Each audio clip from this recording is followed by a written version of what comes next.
Sound of laughter, clinking glasses, jazz echoing through the night. I followed the music and found hell.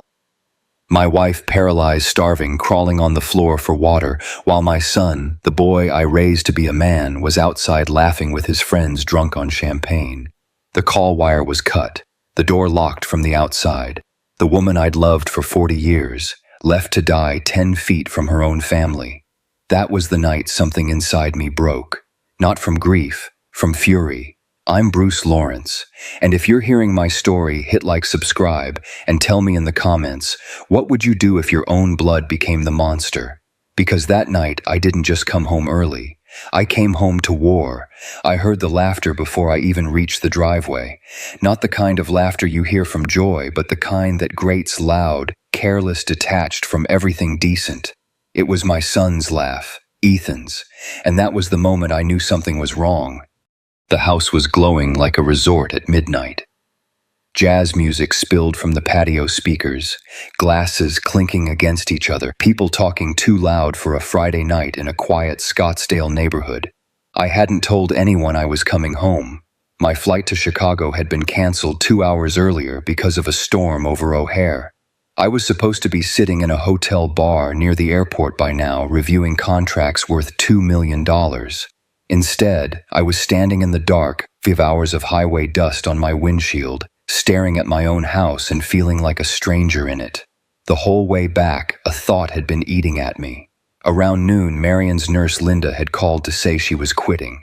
Not because of Marion's condition, but because, as she put it, your son told me my services were no longer needed. Ethan said he'd arranged alternative care. That was the first crack. I'd told him a dozen times Marion's care was non-negotiable. After her accident 9 years ago, I made sure she had professional help around the clock. Paralysis doesn't just take movement, it steals privacy, dignity, and time. I promised myself I'd give her back all three in any way I could. But now the nurse was gone and Ethan hadn't called.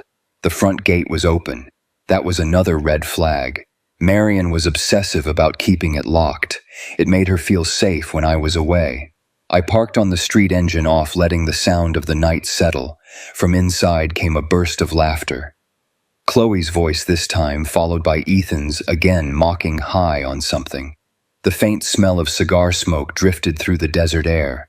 My hands tightened on the steering wheel. I walked quietly around the side path toward the living room windows.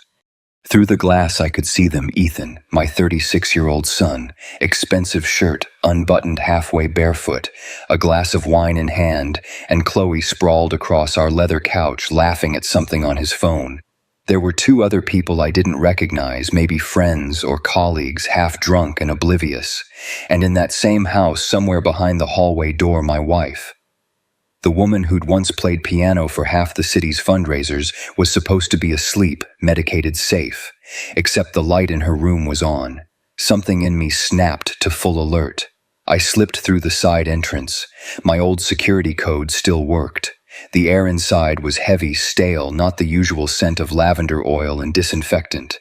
The air conditioner was off, the temperature climbing close to 85. I noticed it right away because Marion's condition made her sensitive to heat. I called her name once softly. No answer. The hallway toward her care room was darker than usual. The security camera above the door dead. Its red light was out. I flipped the switch for the overhead lamp. Nothing. The breaker hadn't tripped. Someone had cut power to that circuit. I tried the doorknob to her room. Locked. A new lock, brass and shiny. My heart stopped for a second. We never locked that door. Never. Outside, the jazz track changed to something upbeat. Laughter again. The kind of sound you can't unhear once you know cruelty is happening behind it. Marion, I whispered through the door. I thought I heard movement, a small scrape, maybe the wheel of her chair against tile. Then a weak voice, dry, barely audible. Bruce, is that you? That single line felt like a knife. I pulled harder on the door. The cheap lock broke on the 3rd try. The room smelled of sweat metal and something burnt like a space left too long without air. Marion was by the window in her wheelchair, head leaning against the frame. The bedside water jug was empty. Her lips were cracked, her breathing shallow. Her emergency call button, the red one by her hand, dangled uselessly. The wire had been cut clean. I dropped to my knees beside her. Jesus, Marion, what happened? She blinked slowly, eyes glassy from dehydration. He said the nurse wasn't coming anymore, said he'd take care of me himself. How long since? Yesterday morning. He locked the door, said it was for my safety. I looked at the digital clock by her bed. 11:37 p.m. She'd been in that heat for nearly 2 days. For a long moment I couldn't move, couldn't even think.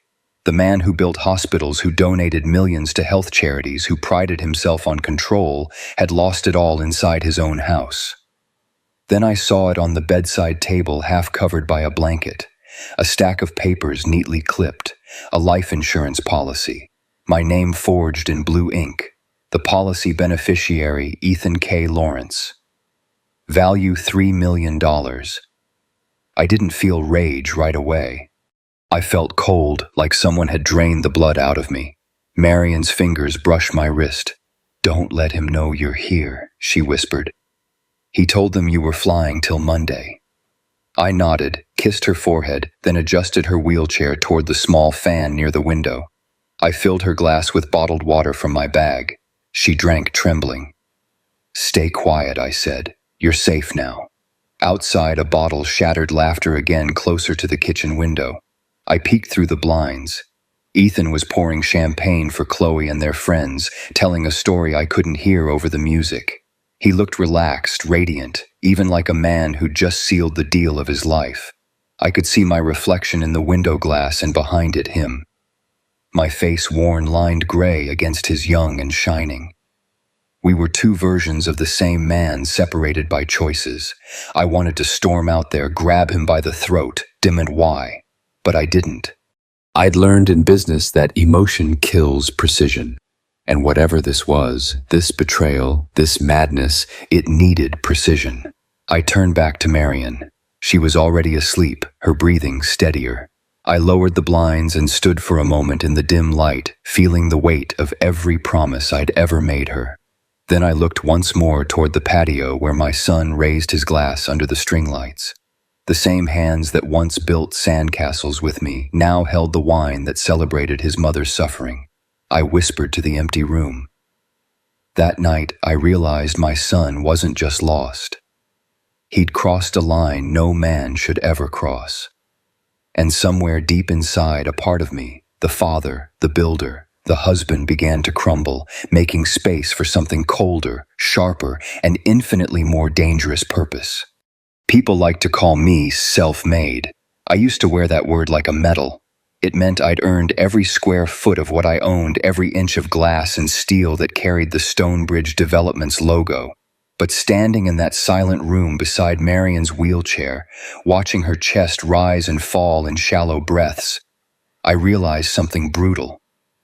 I hadn't built a legacy. I'd built a house of mirrors. I was born in a trailer park outside Yuma, Arizona, the only son of a war mechanic and a woman who cleaned other people's kitchens. My father used to say, if you don't own the ground under your feet, you don't really exist. I took that literally. At 21, I bought a half-acre of desert outside Tucson, poured the foundation myself, and sold the finished building a year later for twice what I'd spent. That was 1986, the beginning of everything. 3 decades later, Stonebridge was a name people whispered in boardrooms. 23 developments across Arizona, Nevada, and Colorado. 2,000 employees, net worth north of $100 million. Forbes called me the builder of the Southwest. I liked that title. It sounded like permanence. Then life reminded me, nothing permanent stays that way. 9 years ago, Marion and I were driving home from Sedona after a charity gala when a delivery truck ran a red light. She took the impact on her side. Doctors said she was lucky to survive, though she never walked again. The months after the accident nearly broke me. I learned how to feed her, bathe her, lift her into bed. I'd be up at 5, shaving and dressing her before heading to the office by 7. I hired nurses, therapists, a nutritionist, but I insisted on doing the mornings myself. It wasn't obligation. It was love, discipline, and a promise that she would never feel less human because of her body.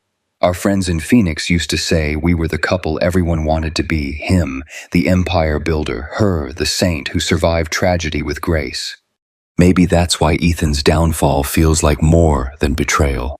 It feels like vandalism of everything we stood for. Ethan was our miracle baby, born when Marion was 39 after years of failed treatments. He grew up breathing the air of boardrooms, listening to phone calls that decided millions.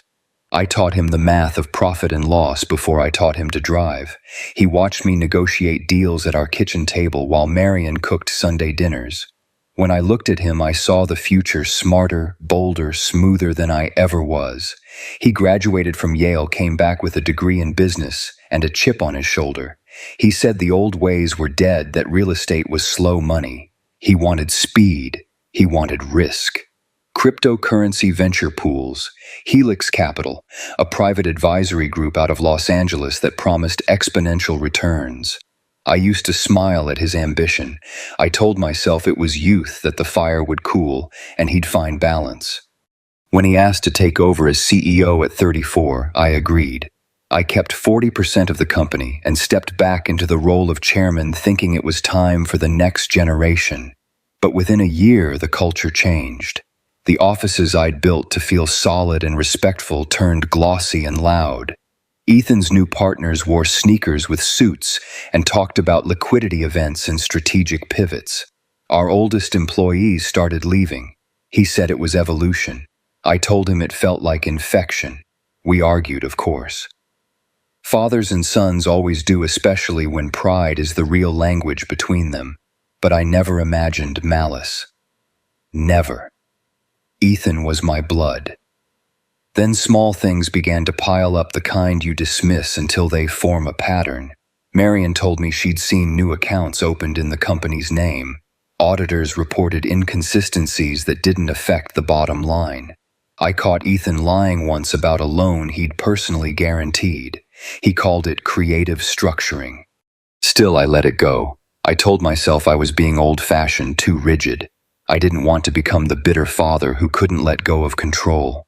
When Marion's nurse mentioned that Ethan had ordered her dismissal, I felt that same instinct, that faint warning deep in the gut, but I silenced it. I even called Ethan that morning. He didn't pick up. Sent a text. "All good, Dad. I've got Mom covered. Focus on Chicago." And I did, until fate decided to cancel my flight and hand me the truth. Driving home that night, I kept thinking about all the times I'd told Ethan, a man's worth is measured by how he treats the people who can't fight back. I'd said it after we donated wheelchairs to the rehab center where Marion had first learned to move her fingers again. He was 16 then. He'd nodded politely, but his eyes had already drifted to his phone. Now, at 36, he'd proven how little that lesson meant. As I sat beside Marion's bed, replaying the years like a film on fast forward, every image bled into the next, her laughter before the crash. Ethan's first apartment in New Haven, the ribbon cutting at our first high-rise. Each one a piece of the structure I'd built. And all of it, every beam and window, now felt contaminated by what he'd done. There's a kind of pain that doesn't roar, it hums. It stays low in your chest, vibrating quietly, while the world pretends to keep turning. That was me, humming with anger and disbelief. I walked through the house that night after she fell asleep, touching the walls I'd designed myself. The oak trim, the marble counters, the paintings Marion had chosen. I thought about how everything I'd created to protect my family had somehow become the stage for our destruction. In business, when a building starts to crack, you don't patch it. You study the foundation. You find where the stress began.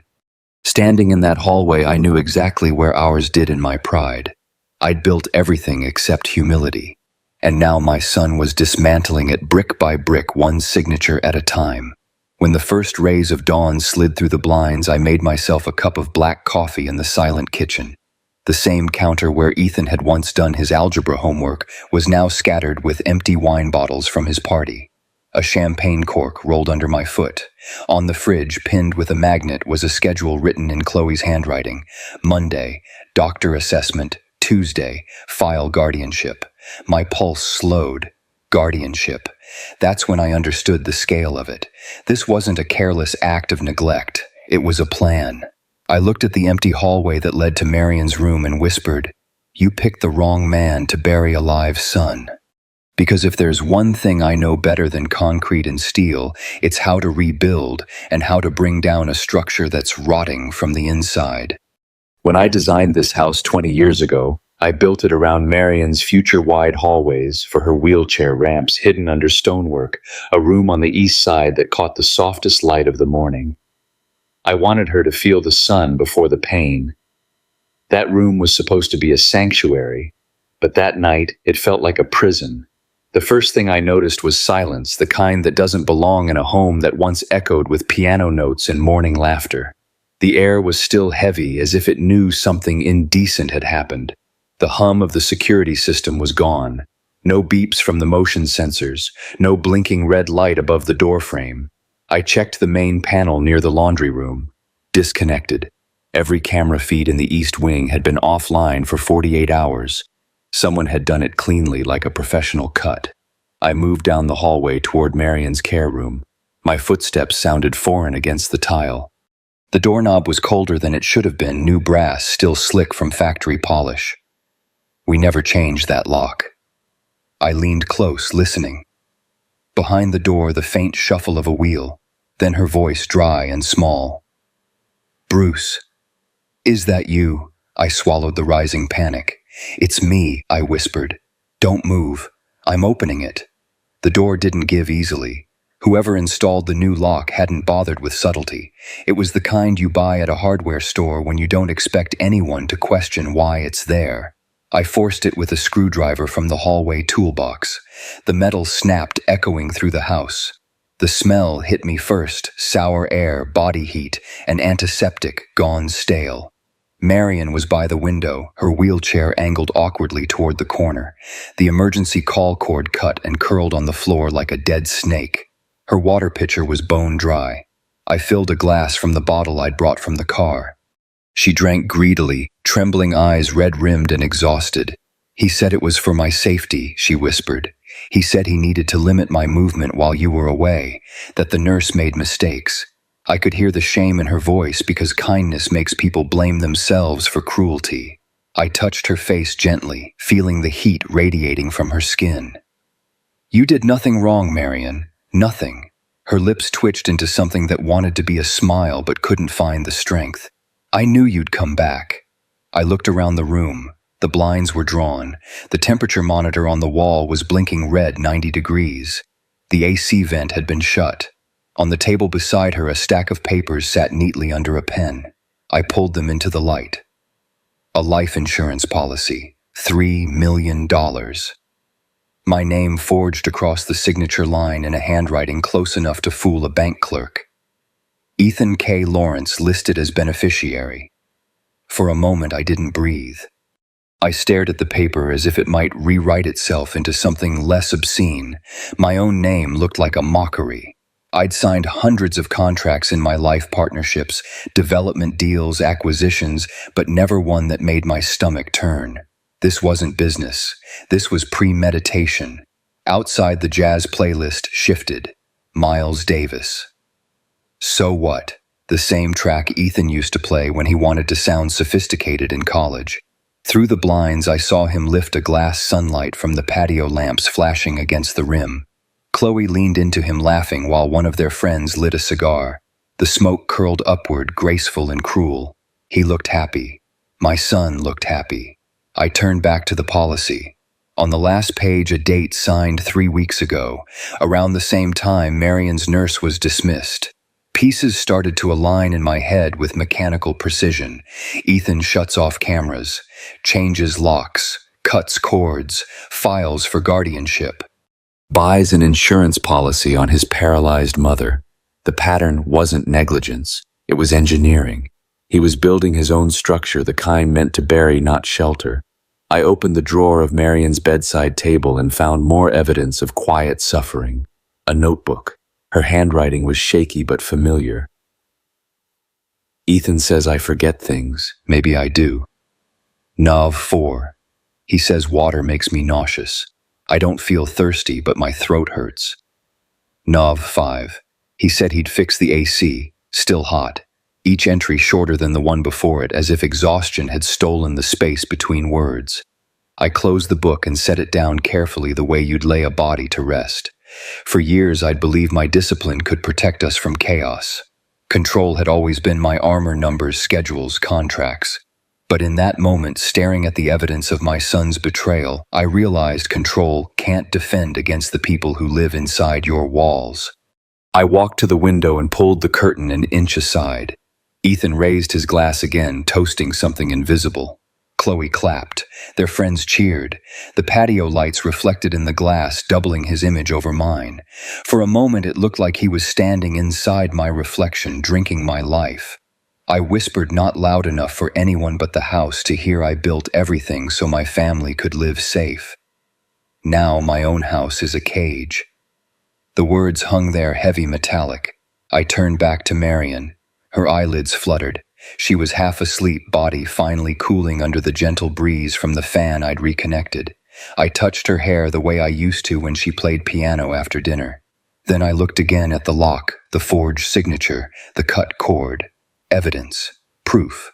Ethan thought he'd built the perfect crime inside the walls I designed. He forgot one thing about builders.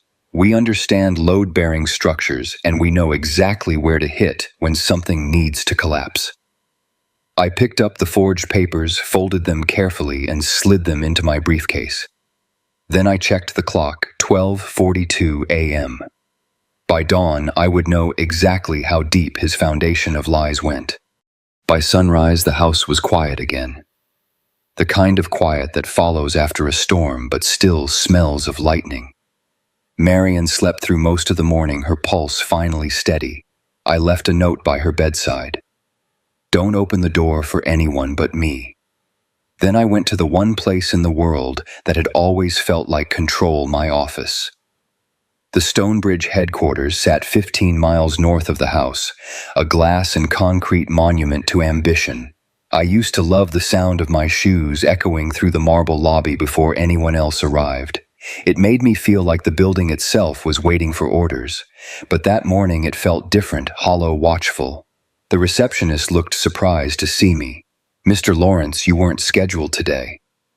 "I wasn't supposed to be home either," I said, walking past her before she could respond. I called Dylan the moment I reached my office. Dylan Carter had been with me for 22 years, my head of finance, my friend, and the only man I trusted to tell me when I was being an idiot. A Vietnam vet's son, meticulous as a surgeon. He showed up 15 minutes later with 2 cups of black coffee and a face that told me he already suspected something was wrong. "What's happened?" he asked. "Ethan's trying to bury his mother alive," I said flatly, "and he's using my name to do it." Dylan didn't blink. "Tell me everything." So I did: the locked door, the cut wires, the insurance policy, the forged signature. He listened without interruption, then set his coffee down, cracked his knuckles, and said, "Give me 3 hours." By 10 a.m., my office door opened again. Dylan entered with a manila folder thick enough to choke a horse. He closed the blinds before he spoke. "I started with the insurance," he said. "Your signature was digitally cloned." The document was submitted through Helix Capital's brokerage division under an LLC called Helix Holdings West. The owner of record. He paused. "Chloe Anderson Lawrence." My jaw tightened. "My daughter-in-law owns a holding company. She incorporated it 6 months ago, registered agent out of LA. I ran the filings through the Secretary of State database. Guess who notarized the initial documents, Ethan?" I said. Dylan nodded. "But that's not the part that scared me. You asked me to review Stonebridge's share distribution last quarter. Remember? You still hold 40% through the family trust, but Ethan controls the remaining 60. Last week he transferred 30 of those percent to Helix Holdings West as collateral for a capital expansion loan. Except Dylan slid a paper across the desk. There's no loan. The lender's address traces back to a P.O. box in Beverly Hills used by the same attorney who filed the guardianship petition. I stared at the page. The paper was warm from the printer, but it might as well have been ice. "What guardianship petition?" Dylan opened his laptop and turned it toward me. On the screen was a scanned document stamped by Maricopa County Superior Court. Emergency petition for temporary guardianship of Bruce and Marion Lawrence, filed 3 days ago. The reason: declining cognitive capacity and evidence of financial mismanagement endangering estate assets. My name, my wife's name, my company, all of it framed as incompetence. He's claiming you're unfit to manage your own affairs, Dylan said. He attached fake medical records. I checked the metadata. They were created from template files Helix uses for elder asset transfers. I took off my glasses and pressed my hands against my eyes. Jesus Christ. There's more. Dylan opened another folder, emails between Ethan and a consultant at Helix Capital. Subject line: Asset Transition Plan. He read aloud: once guardianship clears, funds can move legally. Ensure liquidity before media involvement. Chloe handling PR narrative, cognitive decline. I lean back in my chair, staring at the ceiling as the pieces rearrange themselves into something monstrous. Ethan wasn't just stealing from us, he was doing it by the book, with legal paperwork, notarized signatures, and digital trails that made it all look legitimate. He wasn't a thief. He was an architect of fraud, using the same precision I once admired in him, the same strategic patience I'd taught him. Dylan, how long before the court acts on that petition? He checked the filing date. Under emergency statute, 72 hours. Maybe less if they claim immediate risk. I glanced at my watch. Then we have 48. Dylan looked at me carefully. Bruce, you know this goes beyond family drama. This is criminal. Fraud, elder, abuse, identity theft, securities violations. I know exactly what it is, I interrupted, and we'll handle it like any hostile takeover. He raised an eyebrow. Meaning we don't confront. We document. We build a wall of evidence so airtight it suffocates him before he can file another motion. Dylan nodded slowly. I can trace the money. Helix's accounts aren't as clean as they think. Most of their transfers go through Cayman subsidiaries. If Ethan moved company funds there, it's traceable. Do it quietly, I said. No calls, no emails. Use paper. He smiled faintly. Old school. I like it. When he left, I sat alone with the blinds drawn, staring at the city skyline through the narrow slats. Phoenix looked exactly the same, towers gleaming, desert light bouncing off glass, but everything beneath it had shifted. My son had found a way to weaponize the system I'd built to protect our family. On my desk lay the insurance policy and the guardianship petition, 2 sheets of paper that could erase a lifetime. In real estate, I'd learned that the most dangerous cracks are the ones you can't see, the hairline fractures that spread quietly until the entire structure gives way. Ethan had become that crack. I turned the petition over, scanning the signature line again. His handwriting was steady, confident. He'd filed it himself. No hesitation, no shame. That was when I realized the worst part: he wasn't doing this out of hatred. He was doing it out of entitlement. Somewhere along the way, Ethan had convinced himself this was justice, that he was fixing what I'd controlled for too long. He'd built a legal machine around our lives and labeled it compassion. I opened my phone and scrolled through old photos. Ethan at 10, holding a baseball glove too big for his hand. Marion beside him, smiling, legs still strong, hair blown back by the summer wind. I'd built everything for that boy. Every brick, every deal, every sleepless night. And now he was using my own blueprints to dismantle me. I picked up the phone, dialed Dylan again. Find me someone who's beaten a guardianship case, I said. Someone who knows how to fight it before it starts. Dylan hesitated. That's a short list, Bruce. Then find me the best one, because if Ethan wanted a war built on paperwork, I'd give him one, but I'd build it stronger. Her name was Angela Meyer, and she didn't smile when she shook my hand. Most lawyers try to soften the room with small talk. Angela didn't bother. She was 58, sharp gray eyes behind rectangular glasses, and a tone that made judges flinch. Her first words were, "You're Bruce Lawrence. Your son's trying to bury you alive on paper." "Then I assume you know what I need," I said. She nodded. Evidence, not emotion. Courts don't care who's right, they care who can prove it. I liked her instantly. Angela specialized in elder exploitation cases, the kind where children forge signatures, manipulate trust documents, and hide behind guardianship law. Her office walls were lined with court transcripts instead of degrees. She'd seen every version of betrayal family could offer. "I've reviewed the petition Dylan sent me," she said. "Ethan's approach is textbook. He's using financial guardianship statutes to establish control, paired with a narrative of mental decline. If you fight him too early, you'll look defensive. If you wait too long, the court will hand him your estate out of precaution. We need him to overplay his hand." She leaned forward. "Which means you'll have to play weak." I stared at her. "You're asking me to pretend to be incompetent. I'm asking you to let your enemy build his own trap," she said. "You want justice. Let him write the confession with his own pen." That night we created Project Haven. It wasn't revenge, it was reconstruction, brick by brick, strategy by strategy, using the same precision Ethan had learned from me. Angela would handle the legal side, Dylan the financials, and I'd become the unreliable father Ethan believed I was. Step 1. The facade. I began canceling morning meetings, forgetting phone calls, leaving my car headlights on in the company lot. Word spread quickly that Bruce Lawrence was losing his edge.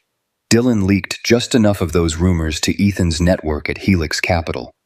Within 48 hours, Ethan called me.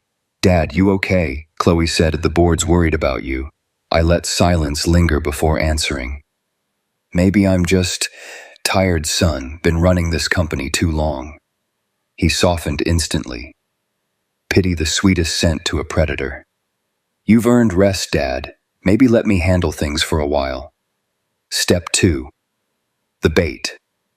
Dylan built a false paper trail for a hidden account under a dormant LLC called Sierra Haven Holdings.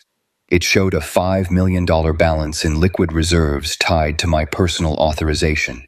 Every trace of it was fabricated down to wire confirmations, interest statements, and account summaries printed on official bank letterhead. We planted those documents carefully in an open folder on my desk during Ethan's next visit, a careless mention to Chloe that the Haven funds should cover the property tax this quarter. We didn't push, just enough to make it real. By day 3, Helix's analysts were already sniffing. Dylan intercepted an inquiry email from one of their offshore branches referencing undisclosed Lawrence assets. The hook was set. Step 3. The performance. Angela coached Marion and me like we were actors in a courtroom play. Marion hated the idea, but she understood the necessity. "You want me to pretend I'm fading?" she asked. I nodded. "Only until he shows his hand." She smiled, weak but fierce. "He's my son too, Bruce. I'll look him in the eye and make him believe I'm dying if that's what it takes." The next Sunday, Ethan visited. He brought flowers, the good kind, expensive, gilt-colored. Marion sat in her chair by the window, hair unbrushed, eyes distant. When she struggled to recall a word, I saw the satisfaction flicker behind Ethan's concern. "Mom, you've got to take better care of yourself," he said softly. "It's not safe for you to be alone anymore," she whispered. "I know, sweetheart. Maybe you're right." It broke something in me to hear it, but I let it happen. That night, I recorded everything. Hidden microphones, pinhole cameras. Angela's tech team installed them behind vents and light fixtures. The entire east wing of the house became a surveillance grid. Every whisper, every conversation, every plan Ethan voiced would now be documented. Angela called it controlled evidence collection. I called it endurance. For 3 weeks we played our parts. Ethan began stopping by the house unannounced, sometimes checking in, sometimes bringing Chloe to show how attentive they were. I let him see me spill coffee on documents, forget passwords, ask Dylan to reprint things I'd lost. He lapped it up. Meanwhile, Dylan quietly tracked his movements through the company's internal network. Late-night logins from Ethan's laptop, transfers of confidential files, access to restricted trust documents. He was getting bold, sloppy even. Every night I'd sit by Marion's bed and whisper, "Hold on." Every lie he tells is a brick in his own wall. Angela's updates came in coded text messages. Haven progressing. Patience equals power. Still, there were moments when the act almost broke me. One morning, Ethan brought a notary to the house, said it was for estate updates. Watching him set that pen on the table, watching him look at his mother's frail hands, I wanted to end it right there.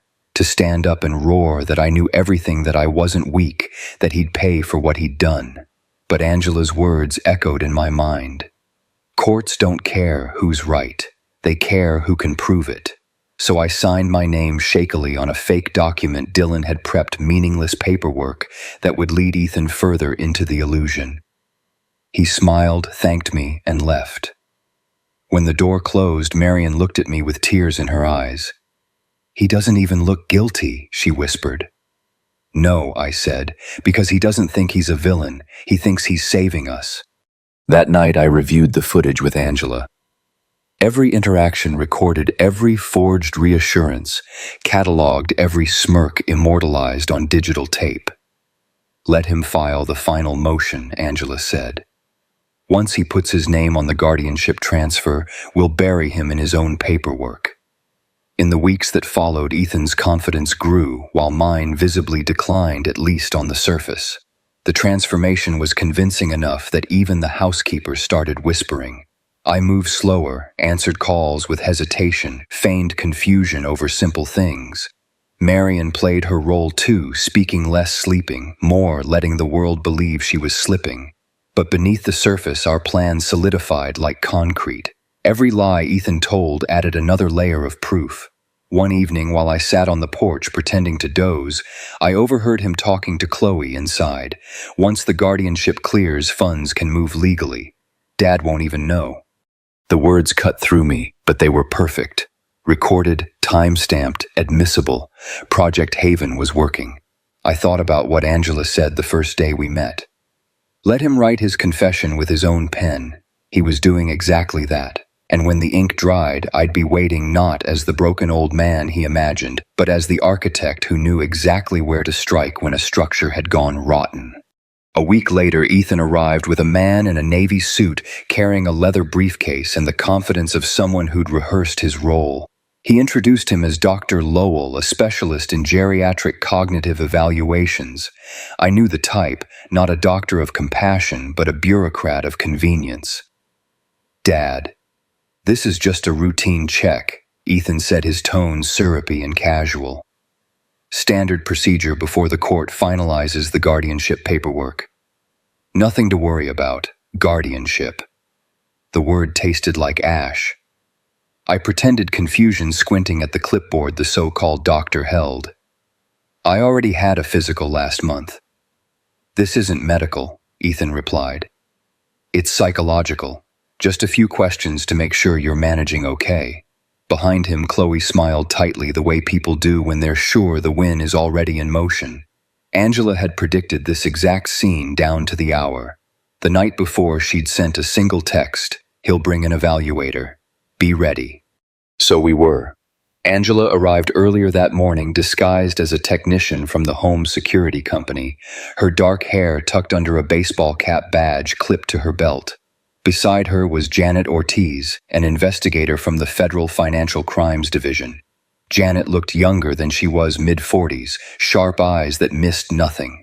She played the role of Angela's assistant, carrying a toolkit and a fake invoice for camera calibration. Marion, still frail but fierce beneath the act, had been briefed too. She sat quietly by the window, wrapped in a shawl, hands trembling just enough to be believable. Dr. Lowell began his evaluation in the living room, asking me to name the date, the president, my address. I answered slowly, feigning the hesitation of a man losing his grasp on the present. He nodded with clinical detachment, scribbling notes that would later be used to declare me unfit. Out on the patio, Ethan and Chloe poured themselves iced tea, chatting as if they already owned the place. Hidden microphones under the table caught every word. When Lowell asked me to spell world backward, I stumbled on purpose. D-L-R-O. He looked at Ethan through the doorway and gave a subtle nod, the signal that everything was going according to plan. Angela, crouched by the hallway router, whispered into her comm mic. "We've got the signal. Recorders live." Janet stood by the kitchen counter pretending to test the power outlet. Her tiny body cam streamed the entire conversation. Ethan leaned closer to Chloe, voice lowered but not enough. "He's slipping," he said, smiling. "Give it a week and everything will be ours." The words came through the earpiece in real time. Janet mouthed silently to Angela. "Got it." Outside, I could see their reflection through the sliding glass door, Ethan's grin, Chloe's hand brushing his arm. The sound of their laughter crawled through my chest like static. Lowell clicked his pen and turned back to me. "Mr. Lawrence, I believe I have what I need." I straightened in my chair, my voice suddenly clear, strong. "So do I." He blinked. "Excuse me." I stood buttoning my shirt cuffs, the weakness melting from my posture like a discarded disguise. I said, "So do I. You've just given me everything I need." Ethan turned, confusion creasing his face. "Dad, what are you?" "Enough," I said. My voice filled the room, decades of boardroom authority returning in one breath. "This farce is over." Angela stepped out from the hallway, pulling off her cap. "Dr. Lowell," she said coolly, Angela Meyer, attorney for Bruce and Marion Lawrence. "You're trespassing and participating in fraudulent evaluation practices under Helix Capital's directive. This interview is being recorded." Lowell's mouth fell open. Janet moved forward, flipping open a black leather wallet that gleamed under the light. "Special Agent Janet Ortiz, Federal Financial Crimes Division. Mr. Lawrence's household has been under investigation for suspected elder exploitation and interstate fraud. You've just confirmed participation on federal record." The silence that followed was absolute. Even the air conditioning hum seemed to stop. Ethan's glass slipped from his hand, shattering on the patio tiles. "You set me up," he said, voice barely a whisper. "No, son," I said quietly, stepping closer. "You set yourself up. I just built the walls around your lies." Chloe backed away, eyes darting toward the gate, but Janet's partner, waiting outside in an unmarked car, was already stepping into the yard. Angela nodded toward me, giving the signal. It was my turn. I reached into the folder on the counter and spread out the evidence, printed emails from Ethan's Helix contacts, the forged insurance policy, the guardianship petition, the bank statements linking Helix Holdings to Chloe's account. Janet laid her phone beside them, replaying the audio. Ethan's voice, unmistakable, echoing through the speakers. "He's slipping. Give it a week and everything will be ours." Ethan went pale. He looked at me like a man watching a building crumble in slow motion. "You recorded me. I recorded everything I said. The moment you cut your mother's water, you turned my house into a crime scene. I just made sure the cameras were rolling." Janet read him his rights with the calm rhythm of someone who'd done it 1,000 times. Chloe began to cry, but it sounded rehearsed tears of someone mourning exposure, not guilt. As they stood there, cornered by their own arrogance, Marion wheeled herself into the doorway. Her voice was thin but steady. "Ethan," she said, "you told me locking me away was for my safety. Was this what you meant?" He couldn't look at her. When the agents led him toward the door, he turned to me, desperation flickering behind the shock. "Dad, please, this isn't what it looks like." "It looks exactly like what it is," I said. "A son who forgot the difference between inheritance and love." Janet's partner opened the front door, guiding them into the Arizona sunlight. The same sunlight that had once poured over the foundation of every home I built, bright, merciless, honest. For a long time, I just stood there, staring at the space they'd left behind. The silence felt cleaner now, almost sacred. Angela exhaled, finally letting herself smile. "Project Haven is complete," she said. I nodded slowly. "No," I murmured. "It's just beginning." Because winning the battle was one thing, but rebuilding what my son had broken, the trust, the love, the name, that would be the real war. Justice came fast, faster than I'd ever seen it move in my years of boardrooms and litigation. By sunrise the next morning, every major network in Arizona carried the same headline: Stonebridge CEO arrested for elder fraud and abuse. Ethan's face, My son's face flashed across the screens of gas stations, diners, and airport terminals. The photo they chose wasn't flattering him in handcuffs, eyes wide, caught between arrogance and disbelief. Chloe followed behind, hair disheveled, mascara streaked her wedding ring still glinting in the desert sun. They looked less like villains and more like children caught stealing something they couldn't even name. The story spread like wildfire. Business journalists dissected the scandal, lawyers speculated about the charges, and social media turned it into a morality play, the billionaire son who locked up his paralyzed mother. I'd built a company on public trust. Now that trust was gone in 48 hours. Stonebridge shares plunged 30% by noon, 40 by closing bell. Partners withdrew from contracts. Our biggest lender froze the expansion project in Tempe. By week's end, the empire I'd built brick by brick was bleeding from every seam. Angela called me twice that day. "We'll stabilize it," she said. "Once the federal case is formalized, public sympathy will swing back to you and Marion. You'll come out stronger." But she didn't understand. There's no strength in victory that costs your blood. I watched the televised footage of the arrest again that evening. Ethan kept looking back toward the house as officers escorted him to the car, as if expecting me to step in to fix it, to pull the strings that had saved him a dozen times before. I didn't move. For decades, I'd built safety nets beneath everyone I loved. That night, I let him fall. When the press requested a statement, Angela advised silence. But silence has a way of turning into guilt in the court of public opinion, and guilt was the one thing I couldn't let define Marion's name. So I agreed to a single interview, local television, Channel 7 Phoenix. The reporter, a young woman with practiced empathy, asked Mr. Lawrence, "Do you have anything you want to say to the people who feel betrayed by this scandal, by your family?" I looked straight into the camera. My reflection stared back from the lens, older, harder, but clear. "Money can be rebuilt," I said quietly. "Morality can't." That was all. No excuses, no tears, just the truth stripped bare. The clip went viral overnight. Some called it stoic, others cold. I didn't care. For once, words weren't a negotiation, they were confession. That night, I came home to a house that felt both heavier and quieter than ever.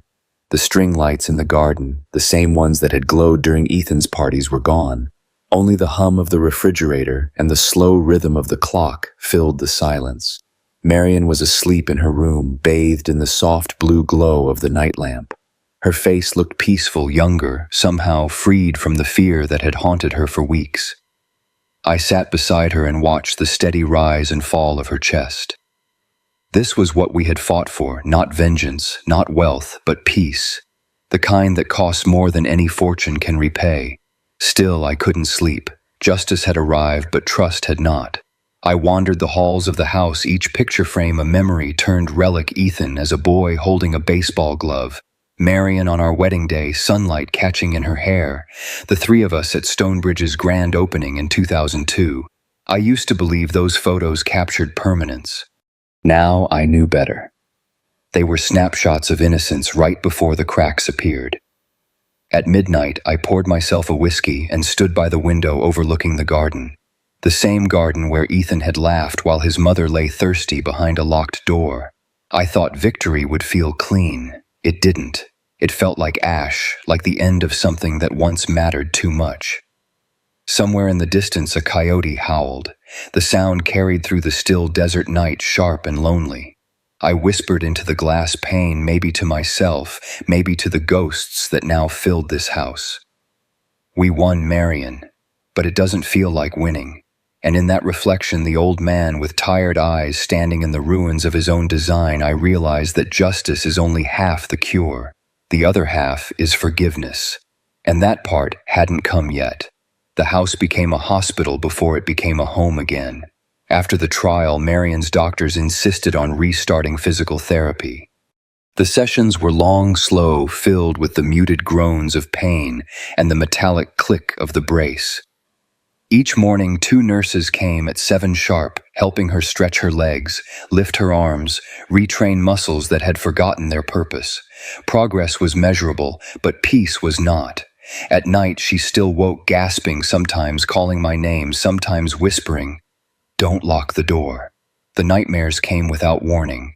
One minute she'd be calm, the next she'd tremble as if hearing Ethan's voice somewhere in the walls. I told her, "He can't hurt you anymore." But trauma doesn't understand logic. She'd look at me with that haunted half smile, and I knew she wasn't just afraid of him. She was afraid of being alone, of being invisible in a house too large with memories too loud. So I stayed. I canceled board meetings, sold off 2 properties, and reduced Stonebridge to half its operations. Dylan handled what was left. Angela called weekly with updates from the prosecutors, but I barely listened. The courtroom victories had lost their meaning. There's a strange kind of silence that follows justice, the kind that doesn't comfort, doesn't heal, it just lingers, asking a what. One evening, Marion dozed off in her wheelchair while watching the news. The screen flickered with another headline, "Helix Capital Executives Face Indictment in Fraud Network." It should have satisfied me. It didn't. I turned off the TV and sat at the kitchen table. For the first time in months, the mail pile looked ordinary bills, catalogs, a medical invoice, and then one envelope without a return address. I didn't need to check the handwriting to know who it was from. I took it out to the porch before opening it. The desert wind was cool, the first breath of autumn. Inside was a single sheet of lined paper. No apology, no justification, just 8 words that carved themselves straight into me. "I never hated you, Dad. I hated how small I felt next to you. Ethan." I read it twice, then a third time. The handwriting wavered near the end, like he'd tried to stop himself from finishing. For a long time, I sat in the dark, staring at those words. It was never about money. It never was. All those years, I thought I was teaching him how to be strong, how to fight, how to win, how to build. But somewhere along the way, I'd made him feel like he could never be enough. My success had been a mirror he couldn't look into without hating his reflection, and so he'd broken the mirror. I went to my study, opened the fireplace grate, and fed the letter to the flames. The paper curled inward, edges glowing orange before turning to gray. But the words didn't burn. They hung in the air, whispering through the crackle of fire. "Small next to you." That was the phrase that wouldn't die. I poured myself a drink, just 1 finger of bourbon, and stared into the glass. The liquid trembled with the firelight, rippling like memory. I wondered if all fathers at some point become the men their sons have to destroy in order to feel alive. I'd spent my life believing love meant providing, giving structure, giving order, giving answers. But love without vulnerability is just control wearing a polite face. Maybe I had built my empire too tall. Maybe from that height my own son couldn't see the ground. When the fire finally died, I sat there until the last ember went out. The room smelled of smoke and regret. Upstairs, Marion stirred in her sleep. I went to her room, stood in the doorway for a long time. The moonlight brushed her face, softening the lines that pain had drawn over the years. I whispered, though she couldn't hear me. "He wasn't trying to destroy us, Marion. He was trying to find himself in a shadow." I made too big. She turned slightly, murmuring something in her dream, maybe my name, maybe his. I closed the door quietly behind me. The night was silent again, but not the peaceful kind, the kind that waits like an unfinished sentence. Justice had closed one chapter. Guilt had just begun another. And those 8 words kept echoing long after the fire went cold. I hated how small I felt next to you. 3 years passed. The desert had a way of erasing scars if you gave it time, wind, and heat, smoothing everything down to silence. But inside me, nothing had smoothed over. Ethan was serving his sentence at a rehabilitation center in Tucson, not a prison exactly, but a state-run program for financial offenders with diagnosed compulsive disorders. He worked maintenance during the day, attended group therapy in the evenings. They called it restorative reintegration. I called it purgatory. Then one afternoon, I got a call from Dr. Patel, the lead counselor at the facility. Her voice was calm, deliberate. Mr. Lawrence, your son, has requested a family session. He's ready to speak with you and Mrs. Lawrence if you're willing. Marion, sitting across from me in the kitchen, didn't say anything for a long time. Finally, she nodded. If we don't go, he'll think we never wanted the truth. So we went. The facility looked like a halfway point between a school and a church. Beige walls, soft lights, the faint smell of disinfectant and coffee. In the meeting room, a circular table waited for us. No guards, no bars, just the three of us and Dr. Patel. Ethan entered last. He looked older, thinner, his once perfect posture replaced by the tentative gait of someone learning humility step by step. His hands shook slightly as he sat down. For a while, nobody spoke. The clock ticked like it was trying to fill the air for us. Then Ethan looked up. His eyes were red but steady. I used to think I did it because of money, he said. That if I could fix the debt, I'd fix myself. But that wasn't it. He rubbed his palms together, breathing through the confession. I did it because every time I walked into a room with you, Dad, I felt smaller. Not because of anything you said, but because you never seemed to need anyone. You had this power, this control. And I thought if I could take it even for a moment, I'd finally be enough. I tried to speak, but nothing came out. The words stuck somewhere between rage and heartbreak. He turned to Marion then. And you, I told myself I was helping you, but I wasn't. I just couldn't stand seeing you like that, so helpless. I wanted to fix you too because I couldn't fix me. Marion's eyes filled, but her voice stayed sharp, cutting through the room like glass. You locked me up because you couldn't stand my weakness, she said, but you were the weakest one. The air seemed to stop moving. Ethan's chin trembled. He nodded slowly, tears spilling freely now. You're right. Dr. Patel watched quietly, letting the silence breathe. Then she spoke. Acknowledgement isn't forgiveness, but it's where healing starts. Ethan looked at me again. I don't expect forgiveness. I just need you to know I finally understand what I did, not just to you, but to myself. He reached into his pocket, pulled out a folded sheet of paper, and slid it across the table. It's a list of what I learned here. They said we should write one before release. I hesitated, then unfolded it. The handwriting was cleaner than the last letter. 1. Control isn't strength. 2. Shame becomes cruelty when it goes unspoken. 3. Love without honesty becomes manipulation. Or, I'm my father's son, but I don't have to be his reflection. Something inside me cracked, the same kind of crack that happens before a dam breaks. I looked at him, really looked, and saw not the man who betrayed us, but the frightened boy who'd spent his life trying to earn love from a man who only knew how to give approval. My voice came out rough. I was so busy building something unbreakable, I forgot people aren't made of steel. Ethan nodded, crying quietly now. I just wanted to feel like I mattered. Marion leaned forward, her frail hand resting on the table. You did. You always did. You just didn't believe it. The room fell silent again, not cold this time, but heavy like air before rain. Dr. Patel broke it gently. Healing isn't about returning to what was. It's about deciding what can still be. Ethan whispered, Then I want to start over. Not as your son who failed, just as a man trying to learn. I reached across the table. My hands stopped halfway, trembling. For years I'd imagined this moment would end with anger or justice or apology. Instead, it ended with something smaller, something human. I set my hand on his. Then learn, I said softly. And this time, don't build anything on shame. When the session ended, Dr. Patel escorted us out. Rain had started to fall, rare in the desert, but gentle, steady cleansing. Marion tilted her face toward the sky, eyes closed, lips parted in the faintest smile.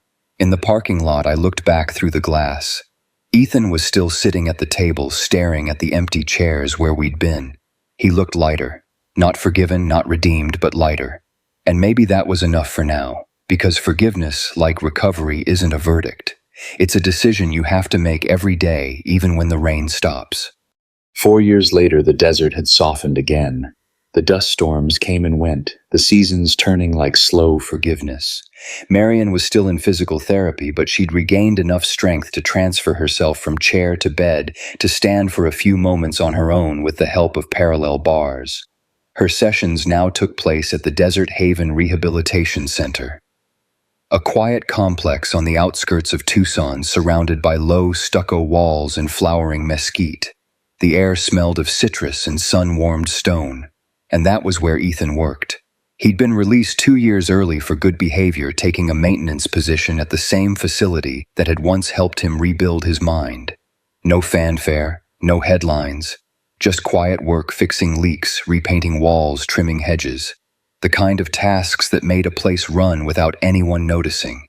He never touched money beyond what he needed, never asked about Stonebridge, never once mentioned inheritance. I visited Marion every Friday morning, usually bringing flowers from our garden. She loved the orange blossoms best. We'd sit near the window overlooking the courtyard where the maintenance staff worked. That's where I first saw him again. He was kneeling by a broken irrigation pipe, his shirt, damp hands caked with earth. His movements were slow, deliberate, the rhythm of someone who had learned patience the hard way. When he stood up, our eyes met through the glass. He didn't flinch. Didn't look away. He just nodded once respectfully like a craftsman acknowledging the homeowner. Then he went back to work. Weeks passed. I didn't approach him. Neither did Marion. Forgiveness, I'd learned, doesn't answer to schedules. Then one morning I arrived early. The courtyard was empty except for Ethan by the flower beds. He was adjusting the old sprinkler valves, the same kind that had once been turned against us. Marion rolled closer to the window, her tone half stern, half teasing. "Make sure the water runs right this time," she called. Ethan looked up, startled for a second, then smiled, faint but real. "Yes, ma'am," he said. He tightened the final coupling, turned the handle slowly.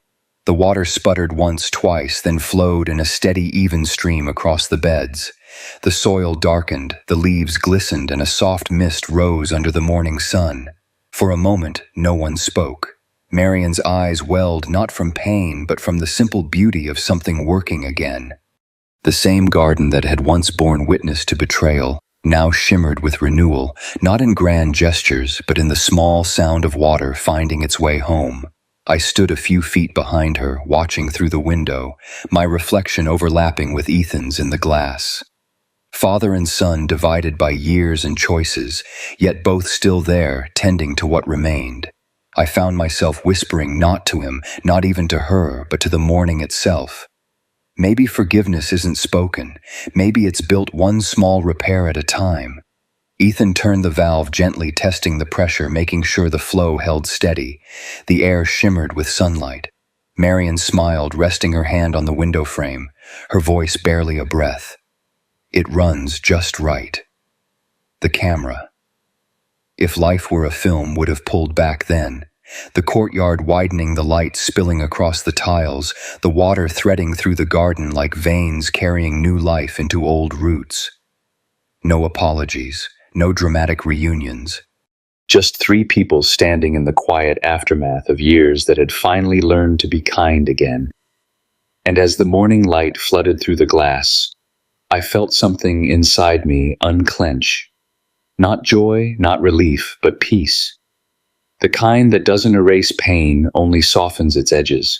Forgiveness, after all, is like irrigation. It takes time, patience, and a steady hand to keep it flowing. The sprinklers hissed softly. The earth drank deeply, and the desert at long last bloomed. So that's my story. I'm Bruce Lawrence. I built everything and still lost what mattered most. If you're watching this and you still have your parents, call them. Don't wait until silence is the only voice left in the house. No amount of success, no deal, no company will ever be worth the sound of your mother calling your name one last time. If my story meant something to you, leave me a comment below. Tell me where you are. Tell me if you've ever forgiven someone who didn't deserve it. And if you haven't already, hit subscribe, not for me, but for the next story that might stop someone before they make the same mistake my son did. Because sometimes one story can save another family.